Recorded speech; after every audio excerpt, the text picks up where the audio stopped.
So, today we're going to come to the beginning of Watercolor 101.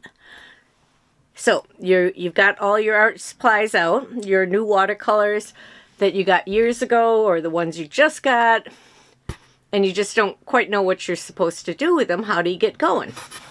All right, so usually watercolors come in two versions. They come either in a pan or they come in a tube. So the tube is a softer, more liquefied version, and that's what you're gonna watch me swatch out today. I've got this new set of Winsor Newton Cotman, which is one of their studio grade, not the professional grade, but I want to test this myself to see what is the difference, because this might be something that I like to take out in plein air or something, or just where I'm not that concerned with what I'm dragging around. So anyway, this is tube. This would be considered a pan set. All my pigments are already in their little sections and they're ready to go. I just have to spritz them with my water and let them soften a little bit, and then I'm ready to go. Now that set I have already swatched, but I want to show you what I would do in order to get going. Now, if you have old spritzer bottles from old cleaners, old hair products, or you can just go to the dollar store, get yourself a little spritzer. Like this is just a dollar store item, but since I keep vinegar in it. But when you have a pan set like this, all you're going to do to activate your colors is just add a little bit of water to every single pan. And it's your set. You can, get them all ready for action. Or if you only think you're only going to use certain ones, do whatever. So what I recommend is that you come around with your spray bottle or your eyedropper or however you want to drop a little water on. Now just let that soften up, because if you find yourself with your brush and you're digging at that watercolor, you're just kind of wearing your brush out for one thing, and you might be starting to get the paint up into the ferrule of the brush, which is that metal part, and you don't really want to do that because it can destroy the brush eventually. So they say. I haven't had anything like that happen that I'm aware of. So we're going to go to the small camera, and I'm going to show you how I would treat this as my opening day for, here I have a new set of something I want to try and work with. So we're going to come over here to the overhead shot. Now I do have this little palette because I could use the tray that comes with this. This tray, actually, as you see, we have 6 larger circles or divots, and we have 6 down here. So we have 12 openings that I could put all this paint and then just keep it there in my palette if I wanted. I am going to not put the paint in this right now. I guess I should actually take the whole kit apart. And there's our little mixing tray. Alright. So that means that at the end of my day, oh yes, see, that fits together nicely. So if everything were all dry, I could put that together, and then I can store this back in my little box. But for now,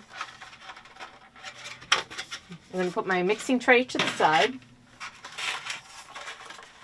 I'm going to start with the pigments.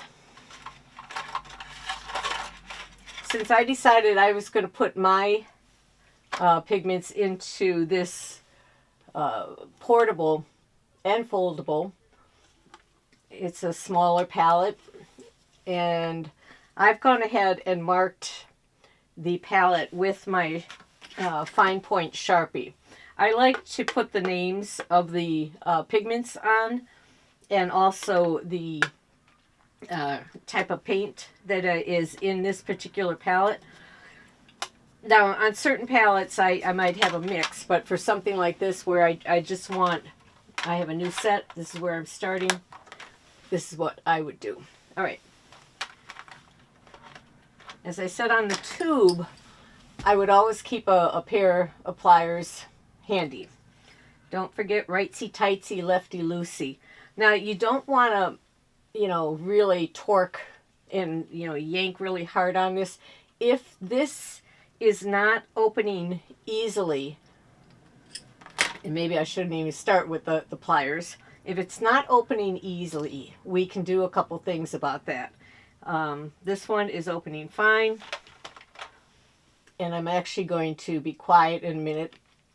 So it looks like all of these are going to be, they pop right open. Life is fine. I am going to now put all the pigments into this tray. And I'm just going to come in here so I'm not squishing my back. So the plan is probably at this point it would be the little diddly music. And I will just do this very quickly.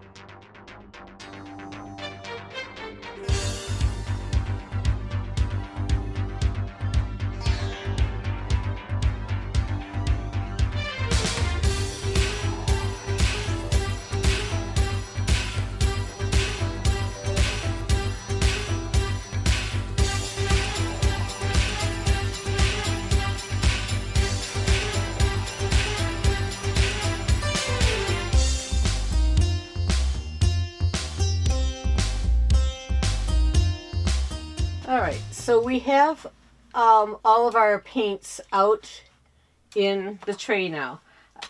And I don't know if you noticed, I put the alizarin crimson hue. I put a little bit in this tray that I marked as purple mix. Because if you take alizarin crimson hue with your ultramarine and add them together, you'll get a nice rich like a mineral purple. And you can also switch that. You can make it a little bit more red, or you can make it a little bit more blue.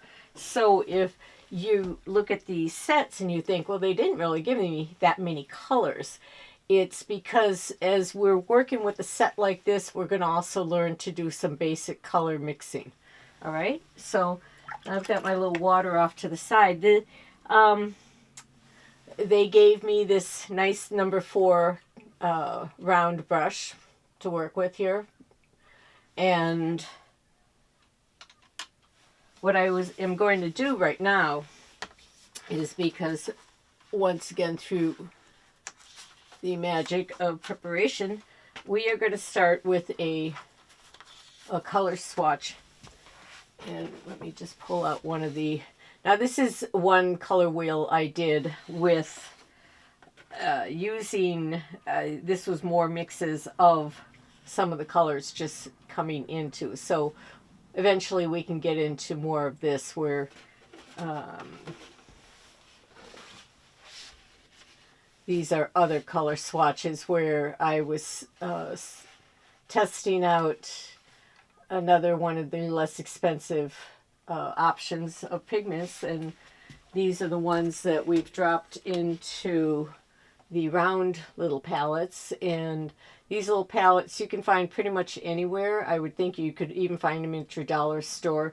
They usually sell for with a 2 or 3 in a pack. And there again, if you have these tube paints, you're going to want either something like that to put the pigments into. And you can also use just a plain flat surface if you want. Like this is the the hood to an enamel box. So I could be laying my paints right directly on this, and then I have this nice clean white surface. You may see sometimes that if you're looking through the catalogs, you'll see that some companies offer a palette in gray. Now, if you're working with an opaque pigment, that might be an option that you would want to mix against. That's like mixing against this gray background here. But with the watercolor, because the colors are, she just stuck her hand in that. The colors are transparent, and that is one of the beauties of watercolor to begin with, is that transparency. And so if you're mixing your colors on a white surface and it's transparent, you can see what color you're actually mixing. Okay, now I'm going to shut up for a minute. Just gonna get these all activated.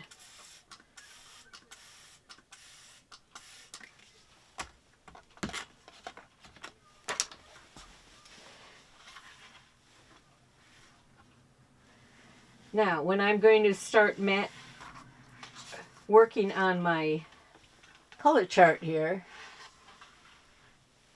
I'm going to start with my yellow. See, now that pigment came out very soft in those tubes. It was all of it. There was no problem with it, even though this has been sitting on my shelf for quite a few years. Pigments are holding up. So always test if you have something that's sitting there a long time.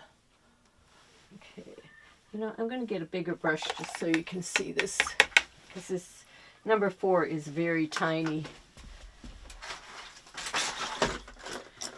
And we will go over brushes pretty quickly.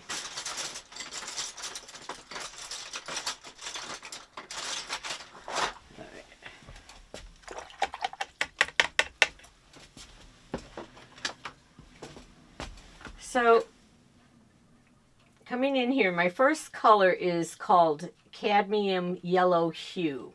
So, it's a warmer yellow.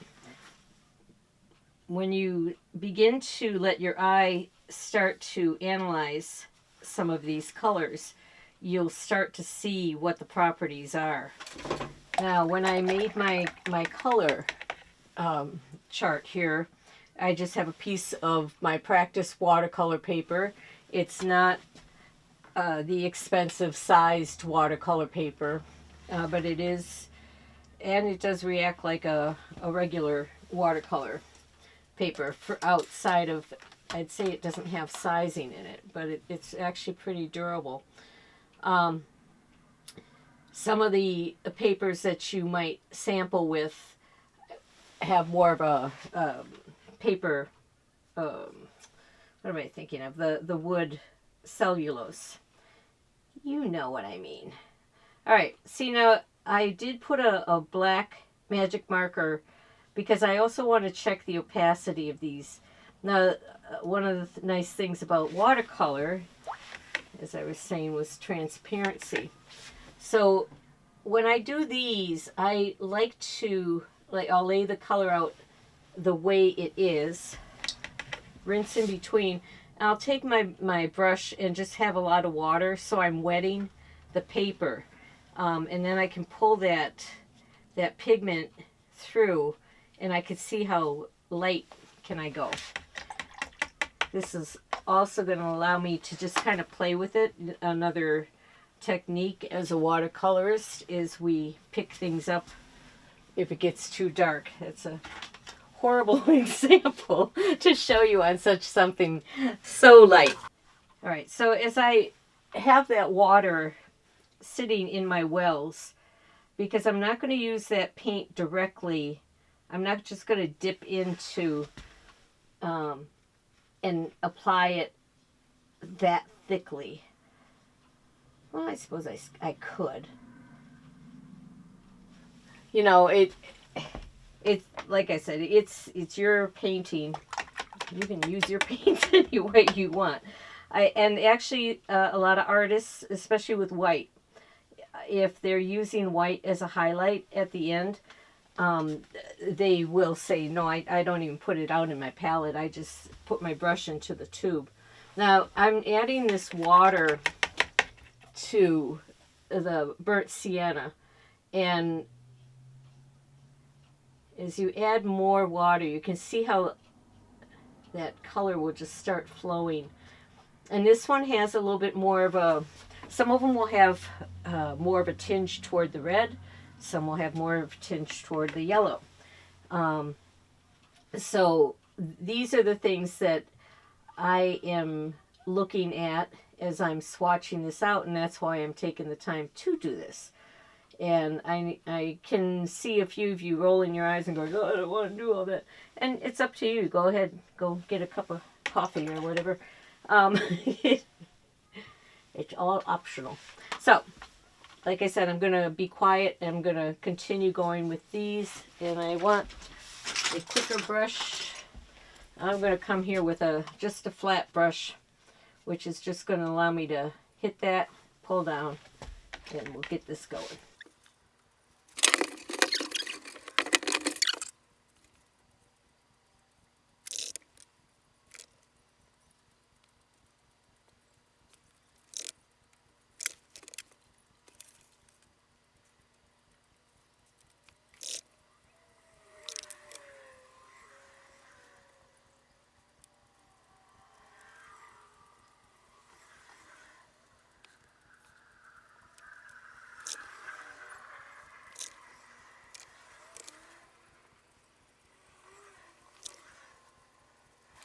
Alright, so now I will talk again.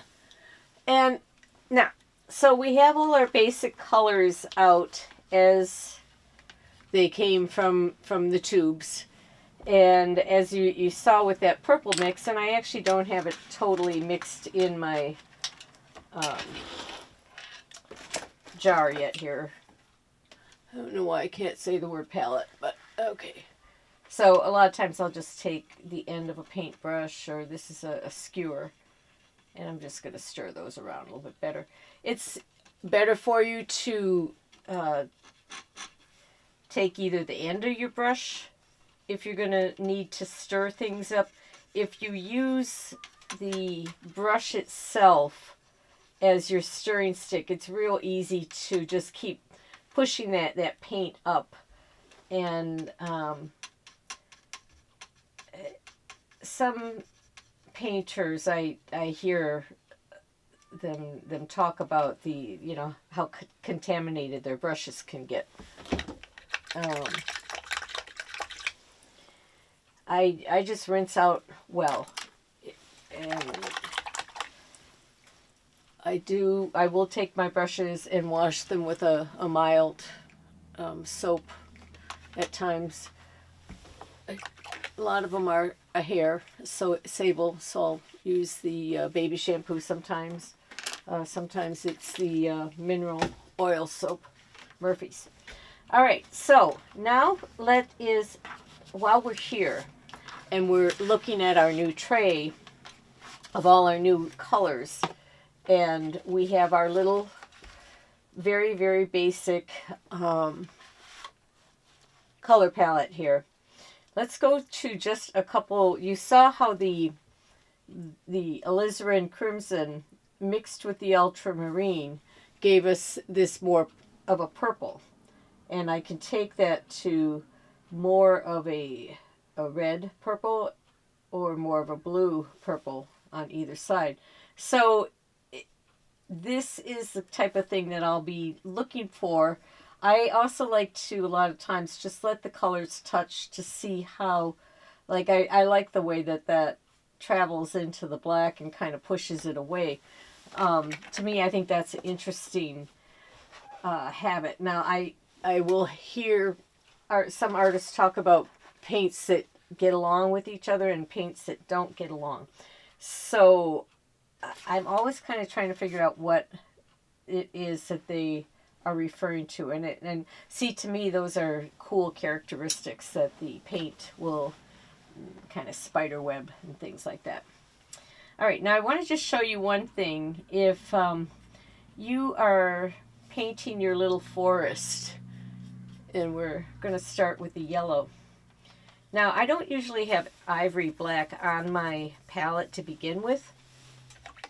So this is kind of a new experiment for me to even have black. And white was also never a standard color to me as a watercolor. So in the last couple of years, I've been playing with it a little bit more. All right, I'm going to take just a little bit of that black. I'm going to stick it right here next to my yellow. Now, my yellow does have a little bit of a red. It's not the brightest, but when you add the black to the yellows, a lot of times you can get a very earthy green.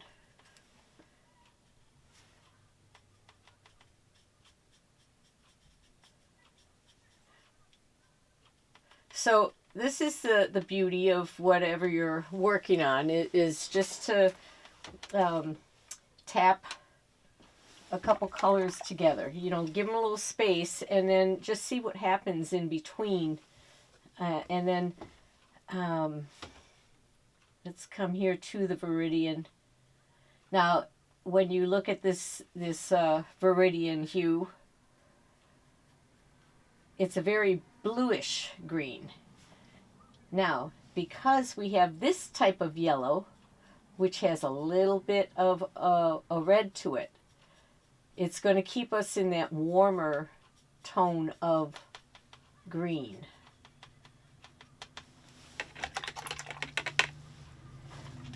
Now, if I felt I needed, this would be considered a warm yellow. If I'm looking at this tray has given me basically a cold yellow, and it's you have your primaries. You have your yellow, you have your blue, cobalt, and you have your primary red, alizarin crimson. It can be, so those are your base colors. But then when you start to add more red to your colder yellow or your pure yellow, you step it down one bit, and then now it's a bit orangier. And so now this, on our color wheel, that would be the yellow orange. Our color in between our yellow and our red would be just our pure orange. And then we're coming down one more step from the orange, we're adding a little bit more red, and now we're coming to a red orange. Red orange. Also, another name for this would be your, here on this palette, it's the Cad Red hue. And this one, they are also cadmium red light. These are actually opaque watercolors. Gouache is another word for it. And then there's your alizarin crimson. Oops, I moved off of the, sorry. We could probably get rid of that. All right, so I just wanted you to see that if you look at some of these, now you've got yellow and blue. Now, if you look at that, you think, hey, that looks pretty close to what I was getting with the black. Well, if you listen to a lot of the artists that do speak about color, they will tell you that black is basically a very, very, very, very dark navy blue. So, there you go again. So, don't be afraid to mix things and learn what works and what doesn't. Now, as you saw, we have the red, the alizarin crimson, and the ultramarine blue, and they made a decent little purple here. Now, what happens if I take this other version of red, which has got a lot of yellow in there, and there's orange, and then if I mix that with this blue, am I going to get a beautiful purple? It depends on how you look at beautiful purple. If you're looking for vibrancy, No.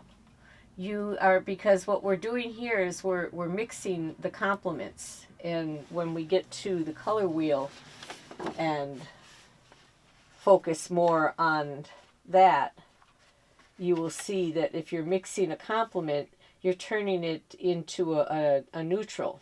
And these are the kind of little tips that as you're painting you want to think about that, because if I have something like out in the distance and it's orange, but I don't want it to, come screaming out at you, and you go, oh, that's, add just a tad of blue, and that'll kick it back a little bit.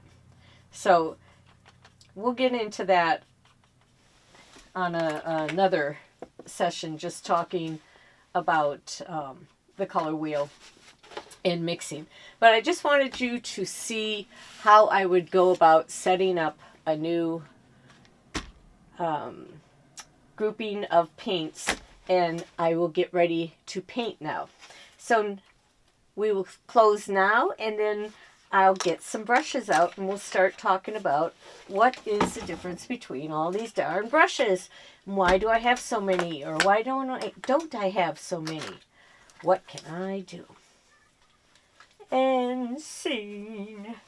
Okay, so let's try to make sense of this pile of brushes that we've been given. And right now, I'm going to go over a couple of your real basic. We're going to start with the round, which is that pointier looking brush that might be in your possession. And we'll get into more details about that. So this is called the round, the pointy one. That boxy square one, if you have one of these, this is called a flat. These are your two real basic brushes. Now the round, especially as a watercolor or watercolorist, if you have a really good round with a really good tip, you can do a whole lot with just one brush.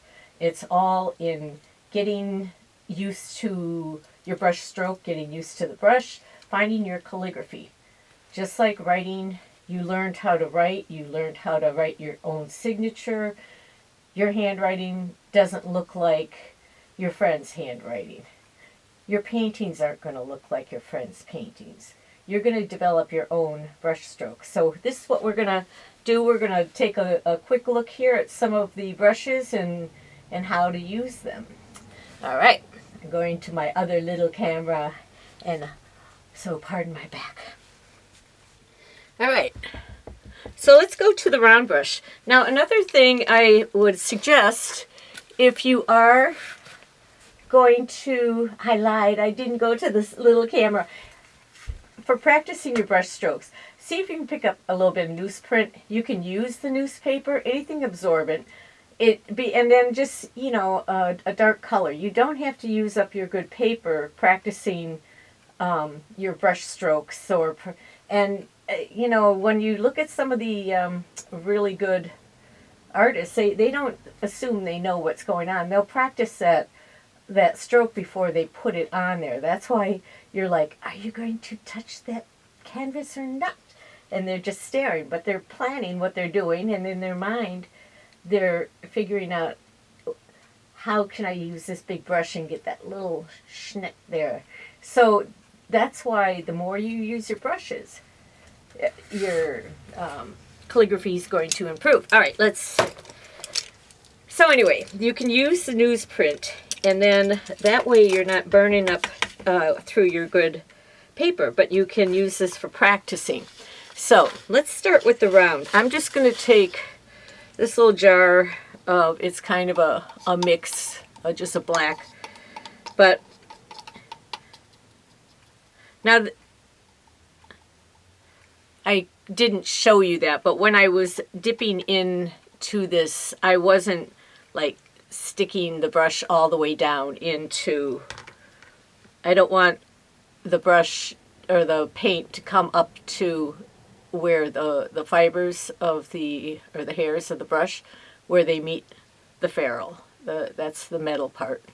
And that's the part that clamps onto all those fibers and then onto the handle and holds everything together. So here's our round brush. Now we have this nice little point. Well, how did I get that nice little point? Because I can also call, this is also a round brush. If you take your water, you dip your brush into there, and then just tap it down on the side. When you pull that brush back out, you'll be able to see that point a lot more. You saw how bushy that was for a second. And then this brush by nature is bushier to begin with. It's a sumi brush is what they call it. So, but if you just take that, tip it down, you'll get your point. And regardless of what size that brush is, I can have a very small brush. This brush I have used over the years, and I have turned it into more of a rounded top brush. It used to have a nice fine point, but it got worn out. So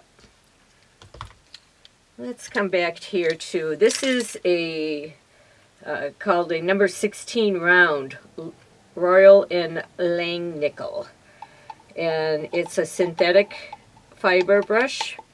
So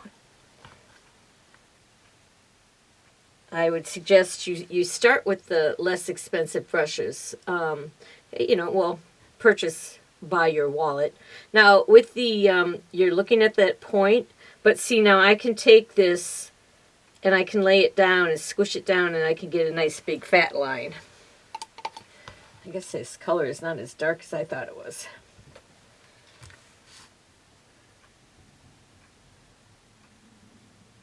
Okay, there, I was just dropping paint on, if you're wondering how that was going. Because I didn't like the thickness of the one paint, so I moved to a different palette, and I got a lot more paint on it there, and I wanted. All right, so with this brush in particular, I can come in here. Let's see, I'm making my tree line.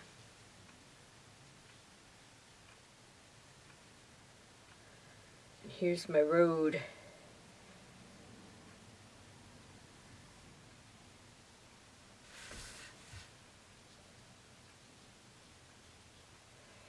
There's my dotted line. So a good way to just get to know your brush is just doodle with it. See, what can you get it to do? Now right now I'm working on just dry paper, and we'll get into the papers a little bit more another time, and we will also get into working wet on wet and wet on dry. Right now this would be considered wet on dry. I have wet paint going on dry paper. Okay, so that's what that means when they're saying wet on dry. All right, so let's move on. Well, let me show you just one more thing on the round brush. You vary the pressure, and you can combine all those paint strokes.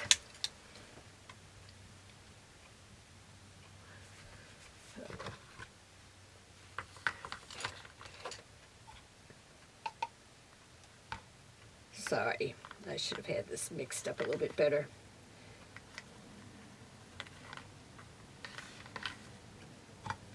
Alright, so this is on the newsprint.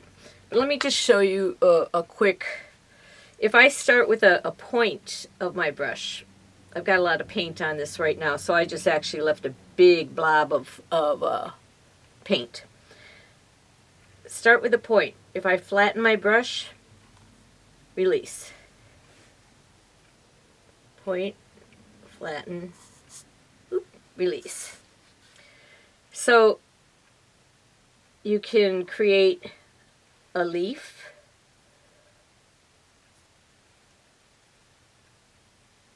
So these are the kind of things that you might want to work on practicing, is just what can you do with this brush?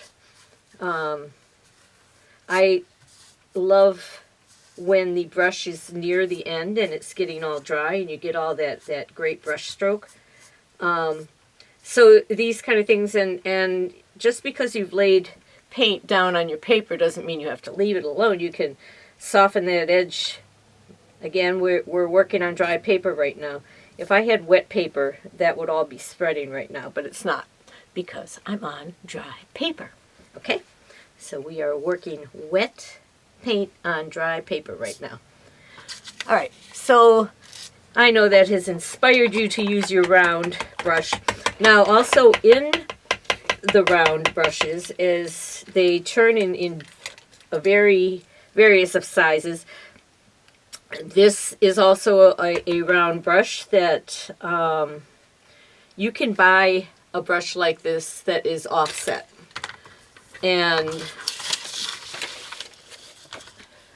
this actually was a gift from God because I dropped it off of my table and something else landed on it and bent this. But now, if I'm in some area that I'm trying to paint and I'm just at an odd angle, some people like to use that kind of offset. But it's just you're using your brush, you're getting to know your materials, you're getting to know what your brush might be able to do. Now this is this is a number 6, and this is a Skoda Purdy, which is a synthetic brush, and it's a great watercolor brush. I tried it because so many people were recommending them. So this is a good workhorse. Now another brush that you could basically call it a round. They're going to be the really, really long fibers. And this is actually referred to as a scripter. So I can get very, very fine lines. So it's kind of like having your pointy brush, but the fact that everything's very thin back here compared to this one. A brush in this shape is going to carry a lot more paint than this one. It's not it depends on your style if you need even that much paint to, be carried. These scripters, when you go in and you're signing your name, this is a good brush to work with. I like to use it in like the Cacophony of Trees. So these are just brushes that if you want to expand what you are working with, and you go to the art store and you are overwhelmed with all the different varieties of brushes. Just look, it depends on your medium. Some of these paints, now I could also use this in my acrylics if I wanted to, and it's more of an acrylic brush. But I have certain brushes that are specifically only watercolor, and some that I let crisscross. Because these are synthetic fibers, and then as opposed to something with a natural fiber. There's a lot of manufacturers coming out with synthetic versions of a lot of the natural fibers as they get banned from other countries. I'm going to move on to the flat brush. All right, that's that big wide one. There again, comes in all different kinds of shapes and sizes and lengths, but basically it's that squared off shape. A variant, and other people might think of it as a totally different brush. Some call it an angler, and some call it a shader. Actually, you could call any of these shaders because a flat brush like this, a lot of times the company will call it shader. So you'll get used to just looking at what shape is it. I get used to I'm checking my brush actually all the time. I can tell if it's the one that I want for what I'm working on just by, you know, the feel. Will it carry? If it's something really, really soft, there's a reason that I'm using that floppiness. All right. She diverts herself and gets on to other things. Sorry. Let's look at the flat brush. All right. Now this one, as I said, if you are a watercolorist, a lot of people are happy as a clam with just give me a nice big round and that's all I need. So the flat one actually does come in well for laying in the larger areas and also your skies. So, and you could also just wet your paper with this. But with the flat brush, I could come in here and I can use it to its full width. I can change the angle and I can come in here and just use a very fine line. So there again, if I'm working on a tree line or something, and you don't always have to stroke, you can tap and see what you can come up with.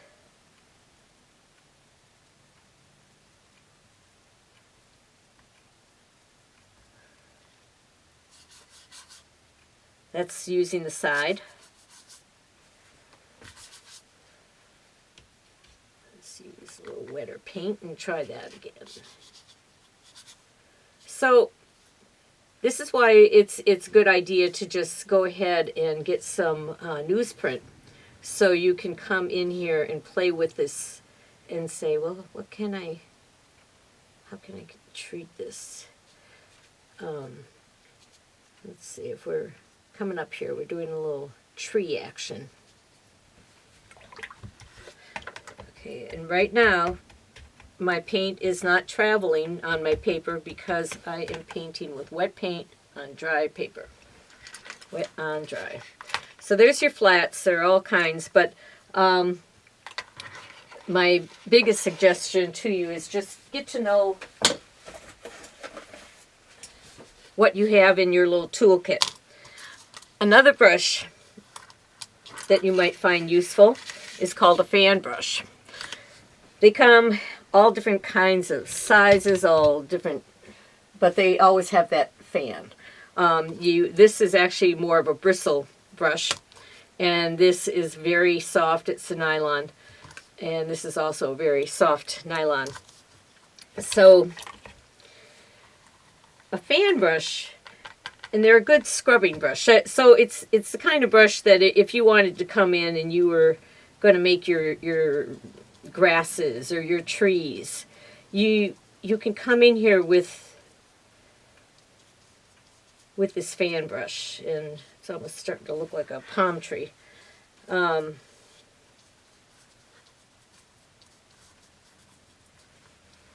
So I can also come here and maybe I'm creating texture into a wood board. If I were doing, let's see, here's my board and here's my knots in my wood.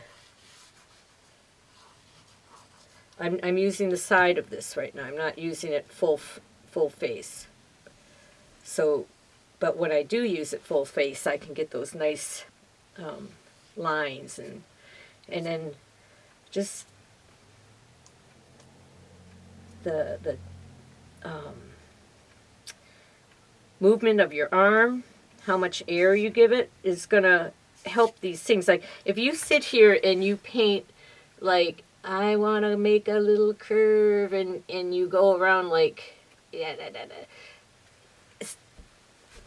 you might want to come back and try see can I copy that? Can I get that in about that spot? Practice that curve, and then if you can read a more natural brush stroke, it'll show up in your work, and it'll read better. So, all right, so these are fan brushes. There again, oops, I didn't. Let's try the softer one and see what happens. So this one, you can see how the paint makes all those bristles separate, because originally they were quite together like this smaller brushes. I should have pulled out a few more bigger ones. See, now you could use something like this for, maybe you're creating a little hair for your portrait of your dog, or your kitty, or yourself, your friend's hair. So these brushes will come in handy when you're kind of looking for something wispy. Not to mention that, I don't know, you could do this with your long single brush, but you'd be crazy. But see, you can get nice levels of paint depending on how much pressure, how much paint is on your brush to begin with. It's all the what's going to make you improve is that you paint often and every day, or as often as you can. So let's move on to one more specialty brush. I want to show you the it's called a comber. Well, since I have you right here, I'll show you. The comber is also, oh, I didn't tell you about filberts, sorry.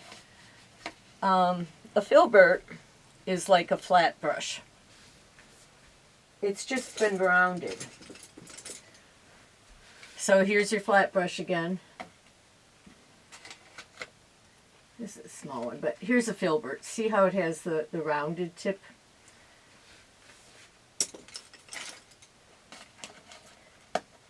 So you don't get as sharp of an edge. Now, what they've done with these comber brushes is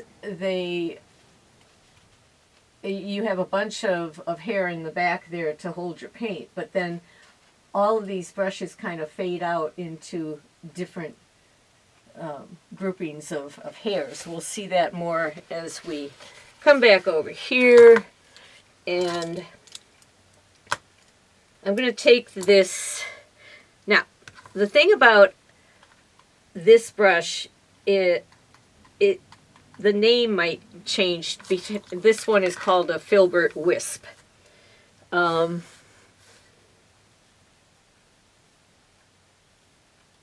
So there again, I can get these very fine lines. I can come down. Twist your brushes. There's no particular side. You can even use this, this is almost becomes, well, it doesn't almost, it becomes your drawing tool. See, because I can even just gray an area with this if I want to. There again, I'm working with dry paper, so nothing's moving on there. So this brush has quite a bit of separation on it. This one is a little bit finer. So if I'm working on those hairs for that chin or that animal, that's where these combers really can. I should be putting a little bit more paint up in the back there.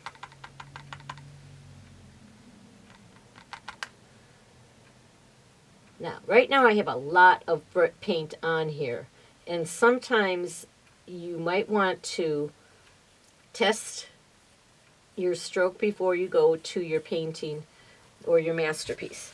But if you treat everything as practice, you might inadvertently end up with a masterpiece and not worry about it. Just have a lot of fun. But see, look at how nice that is. So,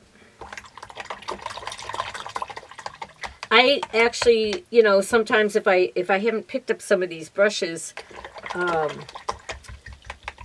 for quite some time, and I'll scoot off with a few. I forget that, oh yeah, I could have grabbed that one instead of this, because a lot of times I would take a round for a stroke like that.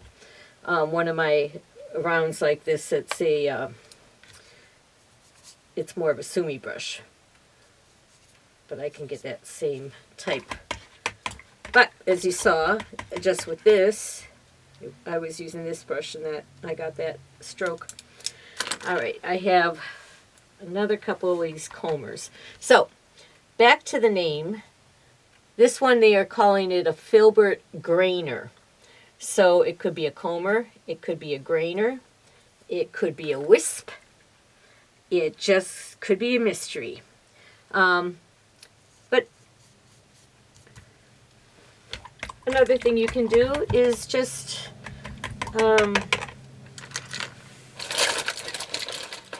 your house paint brushes might come in handy too.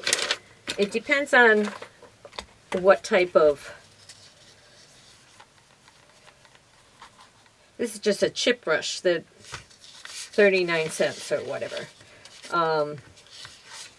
I use these a lot when I faux people's walls, because it's a brush that you're going to beat up. You don't care.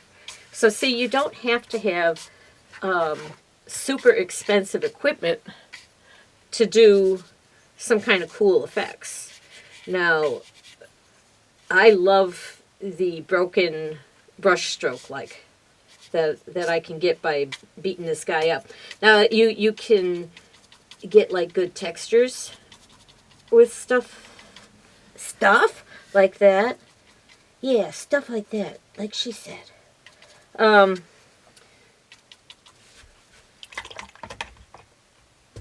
So there's a real quick, we're going to just stop. Let's see, so there's a real quick thing for you to at least get you a little bit more familiar with what your brushes are, what you might want to start doing with them. And so go get yourself some newsprint, or take the back of the envelopes, and before you recycle them, paint on them, I guess. All right, I'll see you later. Bye.